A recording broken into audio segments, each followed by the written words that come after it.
Good afternoon and welcome to Turbo Tortoise Tech. If you're new here, I'm Reese of the 4-piece variety Walkie Triple XL, and today's buyer's guide is going to be focused around some news, which we're going to filter in bi-monthly, and then the other two episodes will focus more on the store updates. It just seems like the timing all works out quite nicely. There seems to be, within a 2-week period, quite a lot of updates and stuff happening on Evetech. I'll inspect there and do buyer's guide depending on specials or new deals, etc. that are coming up.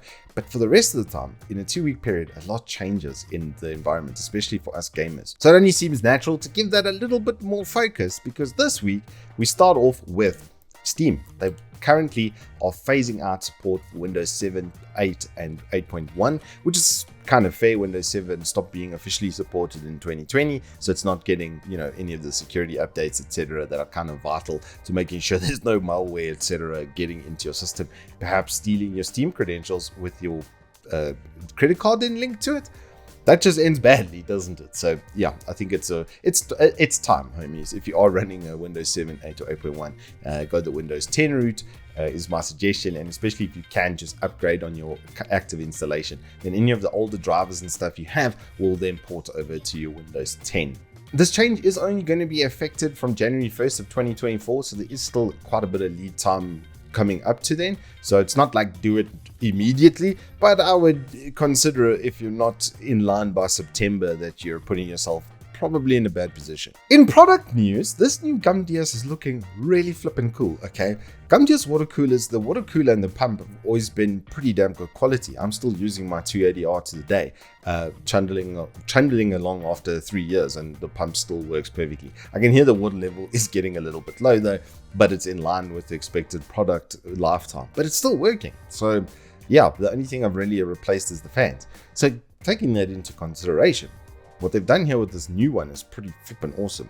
So the LCD screen up front over here is actually an IPS event level screen. I don't know why you would need it to be that intense, but it is completely customizable. It can have a GIF inside of it, a static image, or then your temperature reading. Underneath that, you might be able to see inside there is a little fan. And obviously the reason for that is it actually cools down the head of the pump and the contact plate just a little bit more. We've seen it with some of the other Arctic coolers. They have the fan on the pump head, and it does actually make a bit of a performance difference. So it's cool to see them following suit with that trend. You can see the little 40 centimeter or 40 centimeter, jeepers, 40, imagine if it was 40 centimeter, 40 millimeter fan stuck in there with the contact plate and the pump and everything sitting underneath it. So I kind of like this design. They're also increasing the width of the radiator, which is going to preclude it from some builds, but should also improve the performance just because, extra surface area. The new fans and stuff are also looking really promising. So I'm sure once this comes through the Evetech store, I should be getting a sample, and then I'll be able to give you the Turbo Tortoise review. In some pretty cool gaming news, Diablo IV looks like it's already got direct storage. A user found the direct storage DLL and core.dll inside of the Diablo IV beta stuff, so it looks like it's going to come out with the game. Forspoken's already deployed this, and basically what it means is your loading times for maps and stuff will be significantly increased. But where you have very large scale sort of maps, you won't have that effect where it like loads in the textures over everything once it's loaded in the models. So that sort of disruption of immersion should be significantly decreased. In some component news, the 7800X3D benchmarks have started leaking, and while it looks like they're going to be slower than the 7700X in multi-threaded performance because of how Vcache works, everything that we're expecting, because it needs to run on a lower clock rate on the CPU, etc. The main thing here is it's looking 37% faster than the 5800X3D. So if this chip can then beat the 13900K, which the 5800X3D kept up with previous generation 12900K for, less money, that's going to obviously be very attractive and will set itself apart as the best price versus performance gaming chip once again. The 7950X3D review went really well. I ran it up against an overclocked 13600K because I just don't have a 13900K, and the gaps that it created were better than the gaps I saw between the 13600K and the 13900K in the same tests. So relating the two across each other and performance back, the X3D was already ahead. So this one, the price point and stuff should be a lot better. We'll have to see what it lands at in South Africa. Tax and import duties be damned. And finally, the release of the new Nvidia 4060 and 4060 Ti and their specifications have been given out to us by Nvidia.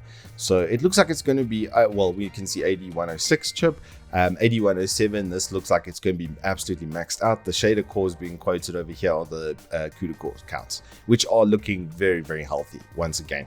Core clocks and stuff are interestingly high on the 4060 Ti, but they've gimped it on the memory bandwidth. You can see the 128 bits bus takes the GDDR6 right down to 288 gigabytes a second. Very nice wattage though. It looks like these are going to be incredibly easy to keep cool. So that's, I know, very attractive to a lot of us. Interesting for me is PCI Express Gen 4 8 lanes is all they need for these cards. So that's just indicative of the performance tiering and the way they're going to be setting it up. It still looks very promising. I mean, the max compute and everything is in line with a good product stack. So we'll have to see pressure from Team Red where the price point will come in for these. But right now, the competition is so high that, you know, price versus performance on GPUs is pretty much the best it's been, I think, like since probably HD 4870 launch and GTX 2080 era. So very good time to be a gamer.